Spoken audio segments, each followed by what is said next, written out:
আসসালামু আলাইকুম প্রিয় কৃষক কিষানী ভাইরা, আসসালামু আলাইকুম।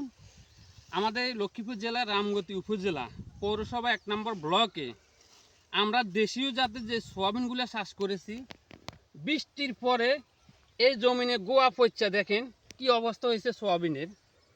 এটাকে আমি ছত্রাকনাশক হিসাবে চিহ্নিত করতে পারি।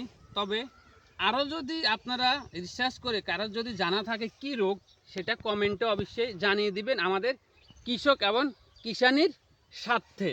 প্রিয় ভাইয়েরা, একই জমিতে আমি দুটো সোয়াবিন চাষ করেছি। একটা হলো উন্নত জাতের BU2, আর একটা হলো দেশীয় জাতের সোয়াবিন। কিন্তু এই BU2 সোয়াবিনে দেখেন একটি পচাও ধরে নাই বা একটি গাছ মরও নাই, স্পষ্টভাবে সুন্দর দেখা যাচ্ছে দেখেন।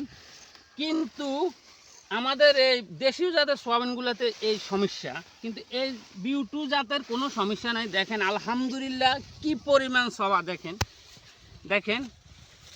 আমরা উন্নত জাতের সোয়াবিন চাষ করার প্রতি আগ্রহী নিই, আমরা কৃষক যেন অতি সহজেই বাঁচতে পারি। সবসময় বলি, আমরা যেভাবে দেশকে উন্নয়নশীল রাষ্ট্রে নিতে হলে আমরা কৌশল অবলম্বন করে চাষাবাদ করতে হবে। প্রিয় ভাইয়েরা, এই রোগ থেকে মুক্তি পাওয়ার জন্য যদি কোনো পরামর্শ আপনাদের কাছে থাকে একটু কষ্ট করে কমেন্টে জানিয়ে দিন। ঠিক এই রোগে দেখা দিলেই আপনারা ছত্রাকনাশক সরকার অনুমোদিত যে ওষুধটা আছে, আমার মতে আপনারা ব্যবহার করলে এটা থেকে মুক্তি পাবেন। এটা আমি একটু ট্রাই করার জন্য ভিডিওতে দিয়েছি এবং আমি ওষুধ ব্যবহার করব।